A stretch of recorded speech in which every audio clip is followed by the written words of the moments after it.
I just got out of the shower, and so now it's the perfect time to talk about Minnie Girl. We got Minerva's name from my husband. I always liked the sound of Minerva. He suggested it to me. He's very much into Greek mythology. Roman mythology, my bad. And I said, no. And then he proposed it in a way where he didn't bring up the origins. And I was like, I love it. He manipulated me. Bad boy. Bad. And it was a very beautiful name. And it was on our list for Ellie, actually. And during the birth, you can go back and watch the birth video, which is really just like crazy to me.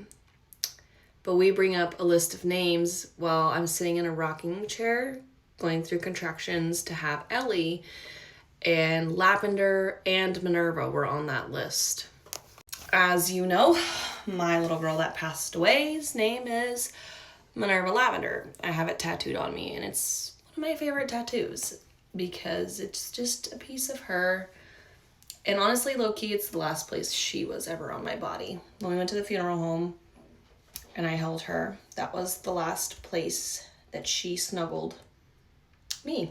So the placement of the tattoo is very intentional, as well as her name. Her name was very intentional. We dreamed her up way before she ever existed. And I'll never forget Ellie being about a week old and knowing we weren't done having kids. I think literally in the NICU, within 48 hours, we were talking about having another baby. Because we felt so empowered by the experience of having Ellie, and we just love being parents and like the new parent stage. Like a lot of people fight when they have new babies, and it brings me and my husband closer. We grow a closer bond. We love each other more. We really thrive in new parenthood, and I literally thrive in the chaos of new parenthood.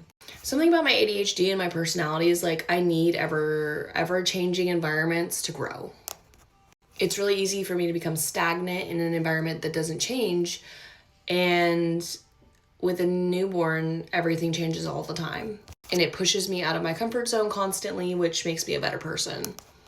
So I think that's why I was like so in love with that stage of our lives of having a brand new little baby, because it's just constantly an involvement of myself along with this new human being.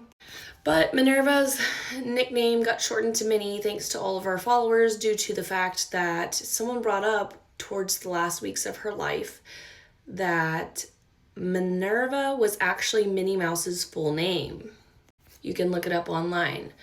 Minnie Mouse, as in Disney's full name, if you look up her name, it's Minerva Mouse. So then we started calling her Minnie as a nickname when I was pregnant with her, which was really sweet and special. And when she passed away, we ended up getting a bunch of mini stuffed animals that kind of like represent her. And honestly, I'll never think of Minnie Mouse ever again without thinking about our daughter that passed. So that's kind of the origin of her. And it was really sweet of you to ask me about her because literally nobody brings her up. My kids are getting to an age where they don't like to exclude her. They're very intentional with bringing her into the conversation. And we went to Thanksgiving yesterday. And when people would come up and start seeing how many kids I had, they would ask like, hey, how many kids do you have? Or which ones are yours? And if I said anything less than 5, my kids came straight up right away and corrected me and said, no, mommy, we have 5 kids. And I had this actual scenario play out where someone asked me, hey, how many kids do you have? My daughter was sitting right there. I said 4. And she goes, no, mommy, 5. And I said 5. And the person goes, and you can see them, they always count. They count the ones that I've pointed out that are my kids. And then they kind of do this, and I go, 1 died. And then it's the same response every time. And I'm like, it's okay, like, you know, it's not awkward for me, like, it's okay, you don't have to be, and then I always say I'm sorry, and I feel so bad, and it's just the worst thing ever. I hate the interaction, but my kids are right. She is a part of our family and she did exist. And it's not that I'm trying to exclude her, but I try to make other people feel more comfortable, but not bringing it up. It's a very hard place to be in. And it does make me feel like shit. The conversations I do get away with just saying 4. Like there's an internal guilt that I live with the rest of the day.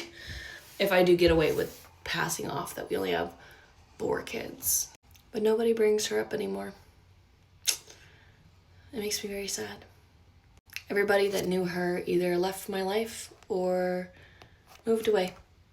And it's painful. Because I can't move away from my truth and my reality. I can't move away from my kid dying. And I think people so desperately wanted me to just survive the situation. Anything beyond that is a plus, but it's a painful survival.